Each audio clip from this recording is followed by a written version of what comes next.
like our project. They like the Canadian investment there, the American investment.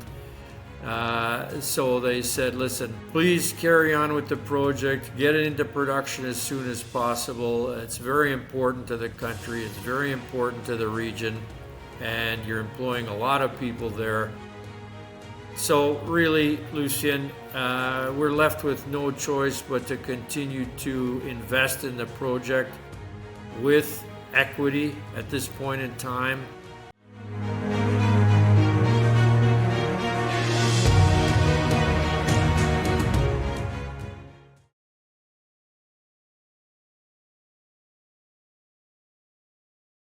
Hello everyone and welcome to another edition of Triangle Investor Interviews. I'm your host Lucian Valkovic, and before I announce my guest, just a reminder of a disclaimer. This interview and all my interviews are not a recommendation to buy, sell any shares, products or services.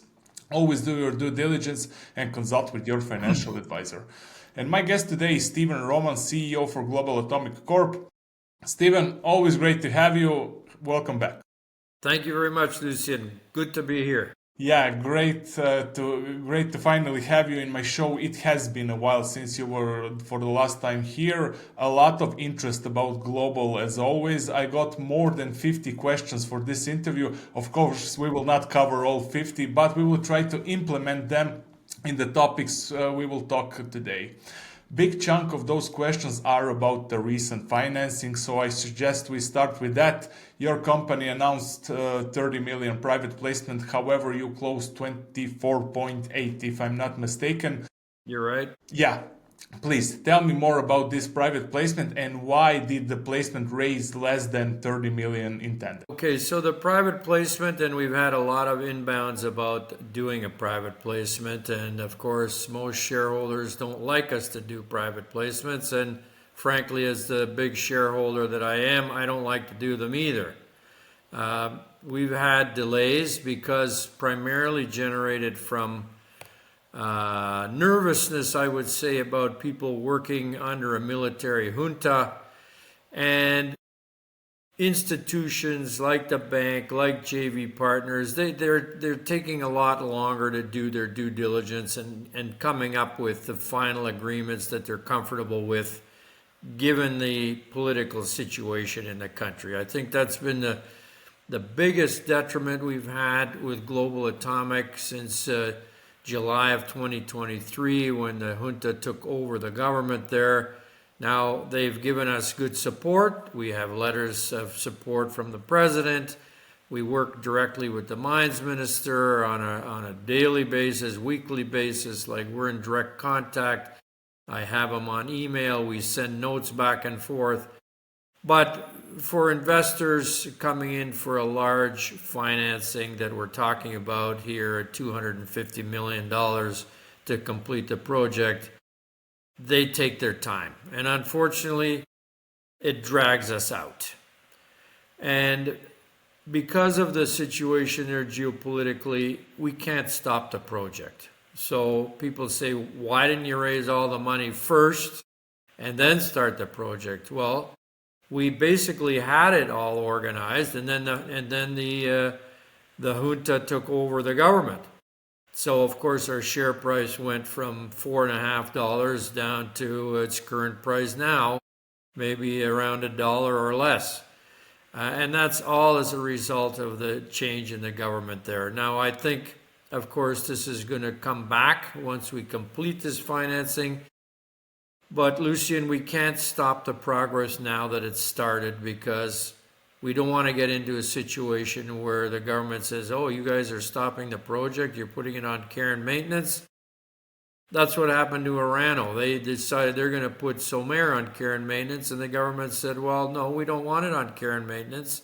We want to continue running it. And so eventually they took it over. Now they told us that they're not going to do that with us. They like our project. They like the Canadian investment there, the American investment.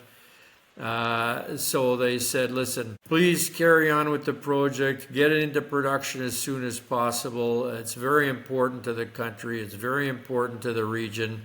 And you're employing a lot of people there.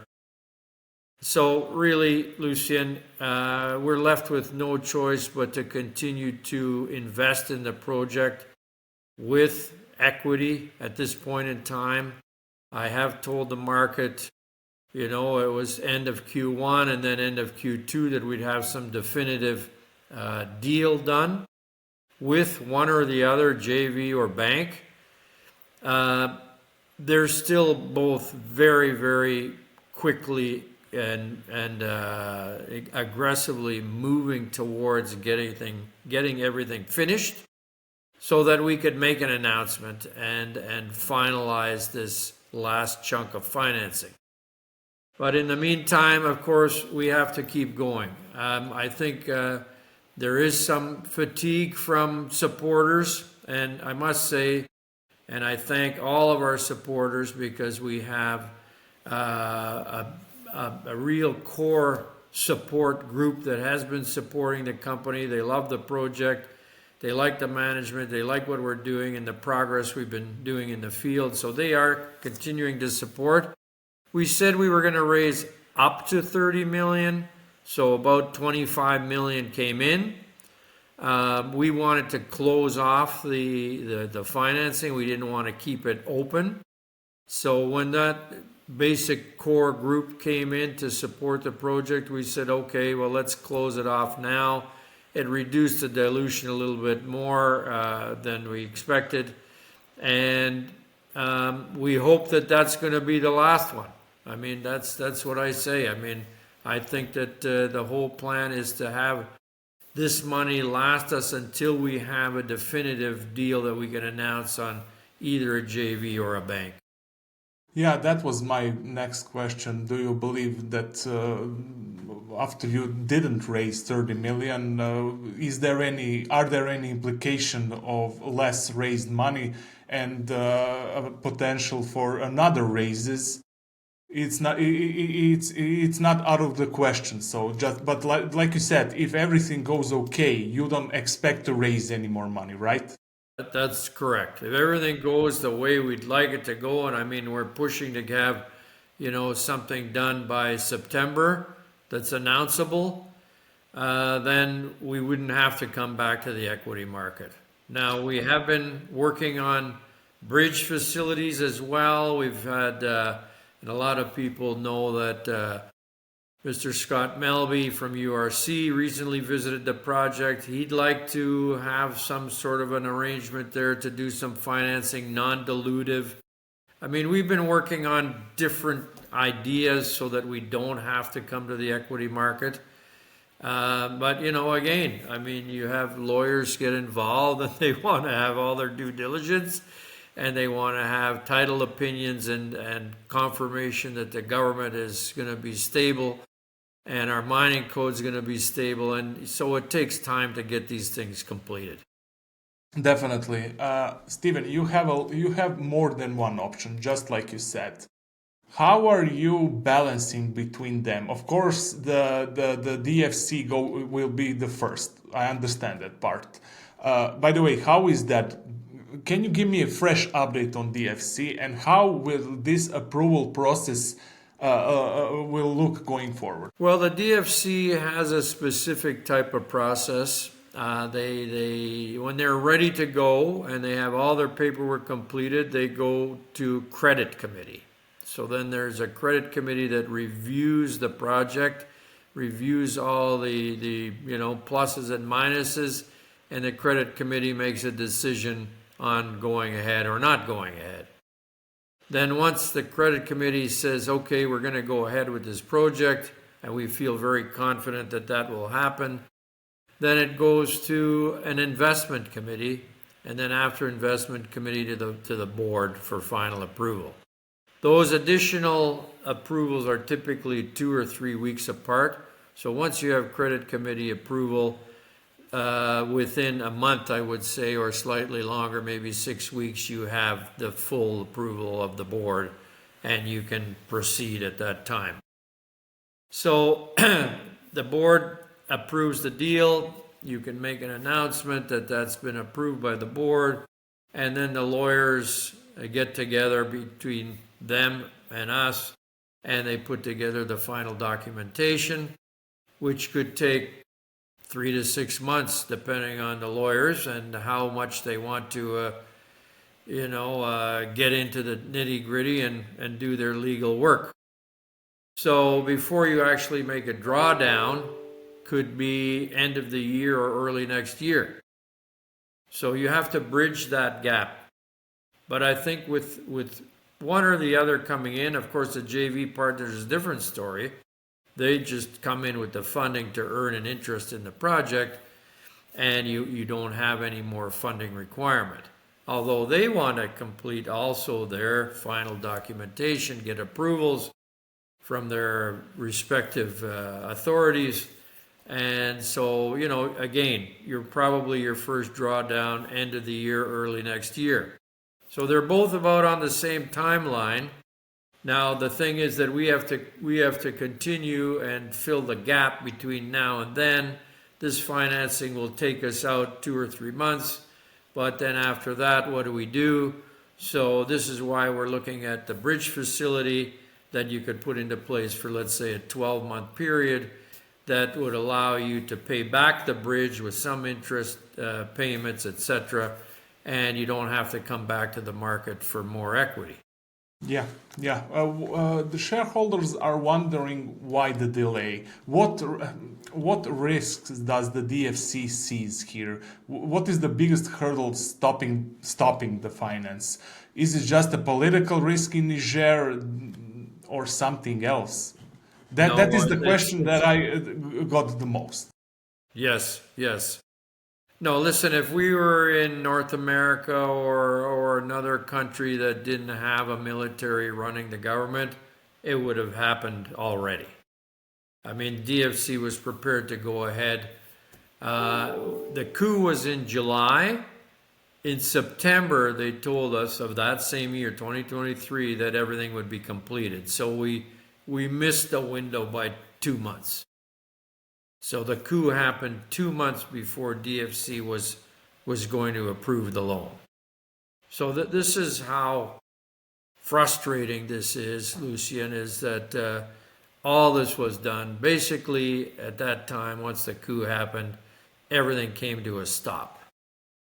Until they really got comfortable that the new government was not going to be a violent military, warring type of government, and that they were going to maintain peace and order and stability in the country, which they've now proven they have. But, it takes people that are not used to this a long time to get comfortable with the new situation.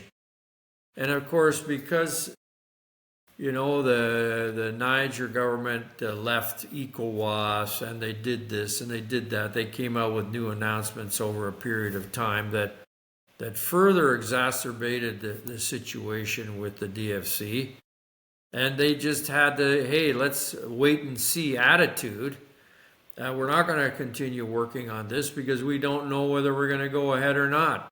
Although they spoke to us through the whole period, and they said, listen, we do want to do this, and we just have to wait and see what happens in the country. And then, of course, in 2024, we got into the whole U.S. election. A new regime came into the U.S. That delayed everything by more than 6 months. So I don't know if you recall, but when President Trump got elected, and at the time of the inauguration, January 20th of 2025, then he put a 4-month freeze on everything DFC was doing. So, of course, none of this has anything to do with us. The only thing that we have to do is be a little bit creative and say, okay, well, how do we slow down the spending? How do we keep things moving? How do we keep the government in Niger happy? I mean, there's so many moving parts that we have to sort of look after and massage carefully and make sure that we can keep things moving in the right direction. And so far, we have. So things are moving well. We are in regular contact. We're moving things forward. And, of course, we're very, we're very happy that we're moving on the right track, and of course that things are getting done. Sure. Stephen, do you expect that all stages of approval will occur with the bank in Q3 or only credit committee approval? That's a good question, Lucien. It'd be nice if everything, the credit, investment, and board were all done in Q3. And then in Q4, we really do the majority of the legal paperwork, the final documentation, so that by early next year we can draw down. Stephen, what are actually outstanding approvals as we speak? Which one are pending? Well, it's just basically now it's just lawyers doing, and the consulting has all been done, the due diligence has all been done. So it's coming up with, term sheets and documentation that everybody's happy with, that we can say, okay, this looks fine. And then they take that, they prepare a credit paper, so they say, so they told us, and then they have to present that to a credit committee, and they have to schedule that date, which, they might be scheduled 2 weeks or 4 weeks from now. So, we don't know exactly when they'll schedule. Sure. I know that you cannot talk specifics about the JV, I understand that part, but what's the status of the joint venture talks? Well, I would say they're very positive, and things are moving forward quite rapidly. So that's really all I can say at the moment. Sure, and they are okay with the waiting part, but you said they are the same timeline with the financing, the JV and the financing are pretty much the same. We are talking the same timeline here. Yes. Okay, got it. What's your level of confidence that you will be able to finalize the JV in Q3? I think most of the terms would all be finalized in Q3. And then Q4, again, it's all the regulatory approvals. Okay. At the AGM, you were asked, is the JV offer enough to fund outstanding Capex of DASA? And you said short answer, yes. What's the long answer, Stephen? No, there is no other answer. It's just yes. Yes, the whole idea is that there'd be sufficient funding to finish the project and put it into production. Okay, fair enough. How is, by the way, DFC looking at the option that you maybe give up on the financing and go all in with the JV?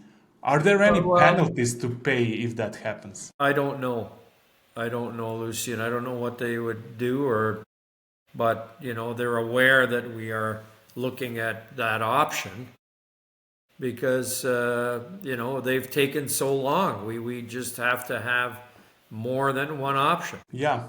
Stephen, you have 4 uranium agreements signed.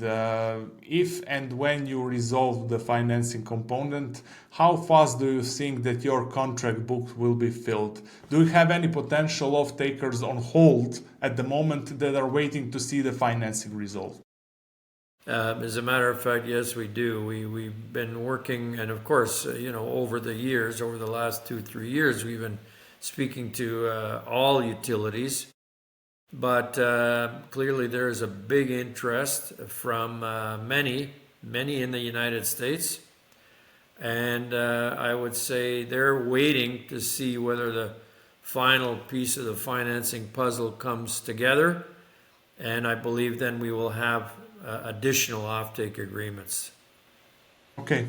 Is the possibility of prepaid offtake as a source of non-dilutive funding on the table for you, or why can't you use the offtake contracts as a collateral for financing? We've tried all of that, Lucian, and unfortunately, back I would say in today's time period, it seems that the prepayment idea is not something that utilities are entertaining.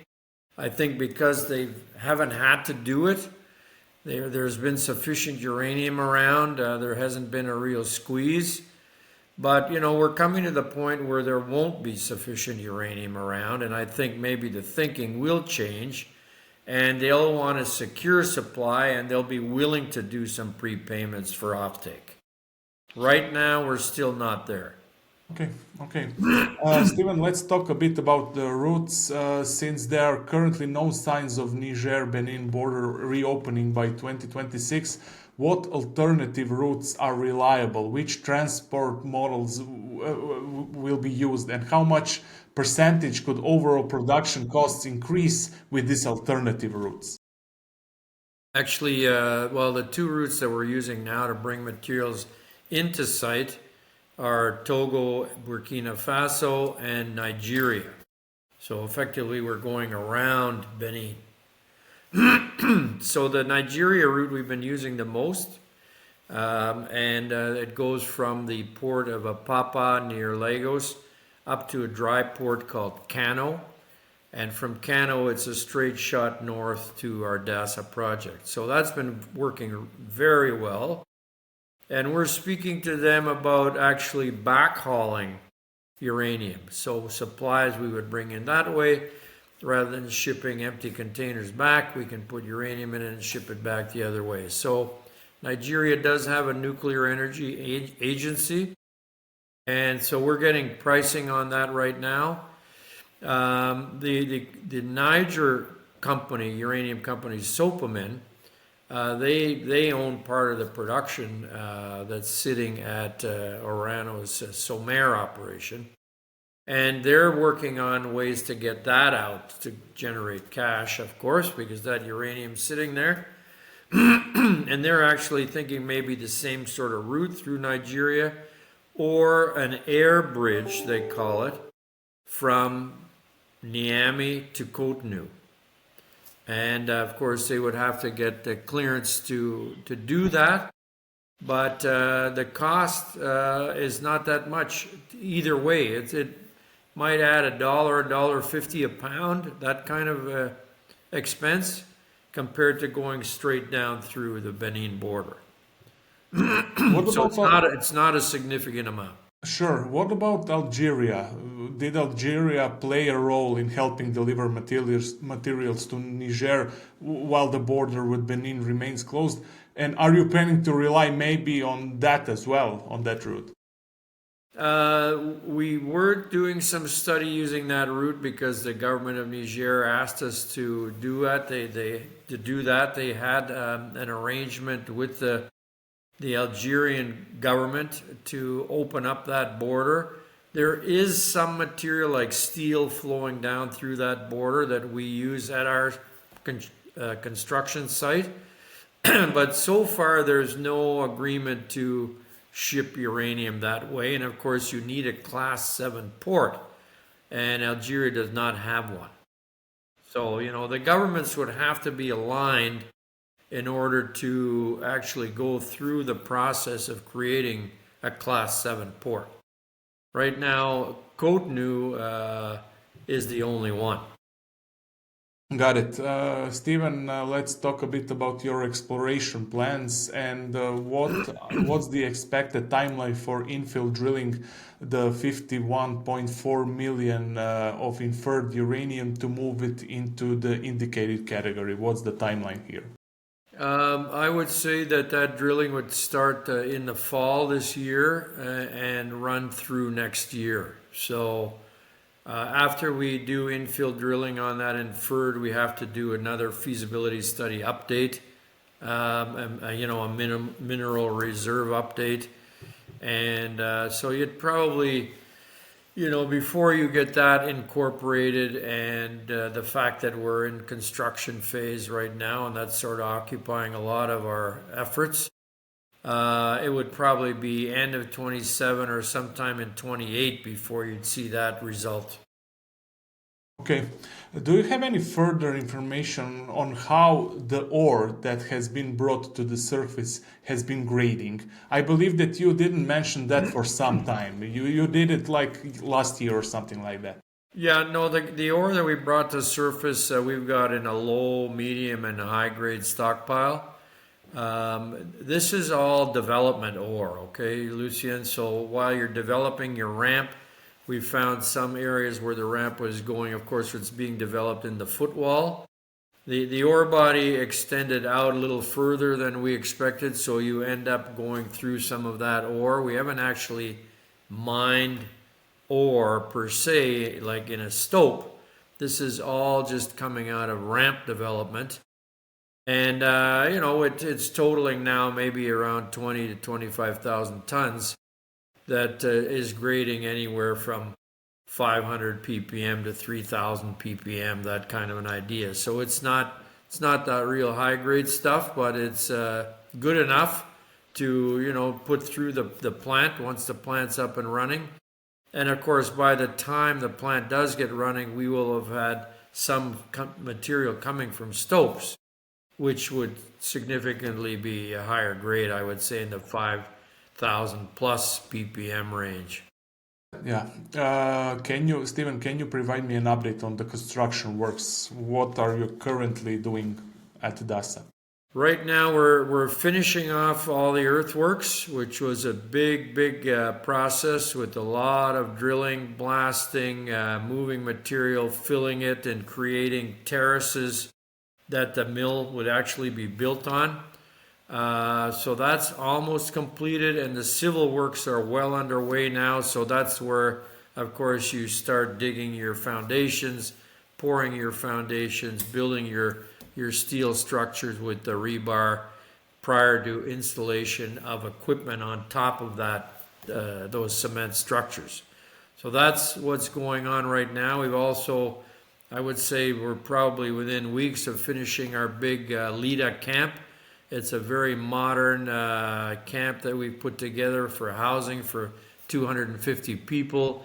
It includes recreation facilities and kitchens and all of that kind of stuff. So that's all completed. So now you can have the labor force there that can move forward with the construction and erection really of the physical part of the plant, with everything right now that we've got pretty much stockpiled in our laydown yard. So, Lucien, it's a good point you bring, because we have just completed a new video that shows a lot of this. We've got a couple good ones on YouTube. So I would, think it'd be a good idea for shareholders to have a look at our YouTube page and look at those videos. Definitely. I watch them regularly when you publish, and great work on doing that, and please continue to do that. Stephen, same question for Befesa operations. Give me an update, please. What is the current status of Befesa? Befesa JV's been working great. The plant's running very well. Steel mills are operating in Turkey at probably 75 to 80% capacity right now. We are getting significant amount of electric arc furnace dust, and probably running in the range of 60 to 70,000 tons of throughput annually right now, which is profitable. We had a positive EBITDA in the first quarter of $1.5 million. So the project is profitable. We expect a good year this year, and I expect to be paying dividends again from that operation to Global Atomic. So, it'd be nice if the steel industry sort of picked up a little bit more, and we were able to run at our design capacity of 110,000 tons a year, which I'm sure at some point it'll reach that when the steel industry returns to normal. But, with 2 or 3 years of COVID and earthquakes in Turkey last year, or the year before last in 2023, yeah, we had a couple of big hits in 23, which was the coup and the earthquakes in Turkey. But anyway, we've managed to survive, and luckily our plant was not damaged in Turkey. It's running very well. Of course, it's a modern facility that we built in 2020. it's a long life operation there. Definitely. Steven, you get that question a lot. Why not selling Befesa stake you have over there to found the Niger mine?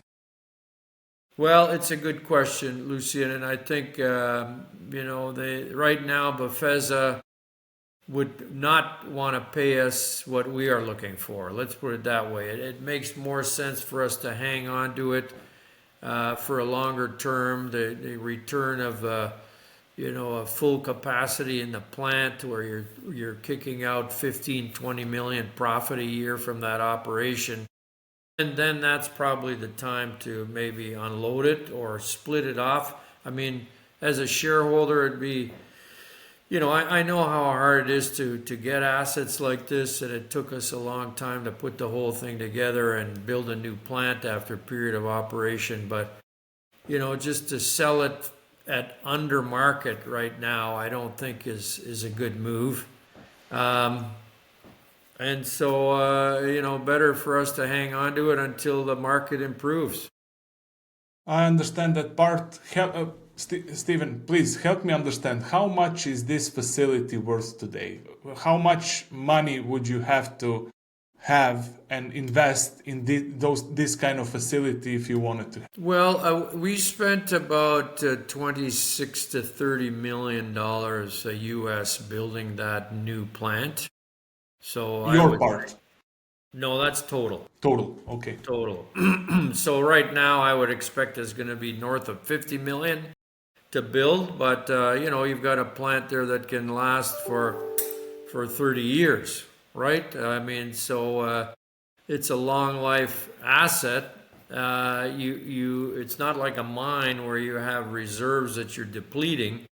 We are providing a very valuable recycling service to the steel industry and creating a value-added product. So Glencore is our biggest customer there, and they're buying all of our, high-grade concentrate. And, I think, frankly, Lucian, to me, it's worth $100 million, this project. And, I don't think that we'd get even 30 right now if we sold it. So that gives you some context. Definitely, yeah. It's not a good timing. I understand that part. Stephen, one hypothetical question. I know that you are biased. Global is your company. You are running the company. But what do you feel the company is worth currently, ignoring the market cap, and presume that you are operating in some other jurisdiction? Well, Lucien, we're the largest, highest grade uranium deposit in Africa. So there's no question about the standout nature of this asset and the fact that we've got already offtake agreements with major world utilities. And we're trading at probably, 50 cents a pound in the ground. I mean, it's so ridiculous, the price we're trading at right now, that even given the geopolitical issues and everything else, the value of our zinc operation in Turkey, I think that we should be trading, of course, much higher than what we are currently. If we were in Botswana or, in North America with this asset, this stock would be at, north of $5. I would say more like $8 to $10, given the fact that we're now, 1 year away from producing our first yellow cake. I mean, we just are not in the same league as other early stage companies that, maybe don't even have permits yet. They don't have their financing put together. We've already funded, $180 million of equity into this project. So our equity component has already been paid, and we're continuing to fund as we move along. If a bank financing comes in, we'll recoup some of that additional cash if there's over expenditure on the debt equity. And of course, with the JV, all the costs are covered. And we're in production with still operatorship and majority control. So either scenario, I think, we'll have a big re-rating on our shares, I would say. Definitely. And the share buyback or dividends are in some longer term plans when you start producing yellow cake. Have you Yeah, once considered we that? start producing yellow cake, and shareholders have asked me that, would you consider buying back shares? And I said absolutely we would. I mean, there's no doubt about it. You're going to have a significant amount of cash flow coming from this operation, and what better thing to do? You could pay. I'd like to pay dividends too, but maybe you use some of that money to also buy back and tighten your share capital. Sure. So we all expect uranium prices to continue to go higher. Right now, it's been moving up since Spot did that $200 million raise and started buying a little bit more out of the market. I think you're going to get to a point where utilities are going to jump in and they're going to see more contracting and the price continuing to move up. So, I think the days ahead should be good, Lucian. Agreed. Final question, Steven. News flow from the company. What can investors expect in the upcoming period when it comes to the news flow? Well, I hope to have some big financing news one way or the other in the next couple of months, Lucian. So that's going to be big. As far as the construction goes at site, that's continuing. And you'll see more updated videos on that. So shareholders should look for those. Steven Roman, CEO of Global Atomic, thank you very much for coming to my show. A great chat as always. Thank you, Lucian. It's been a pleasure and look forward to the next one.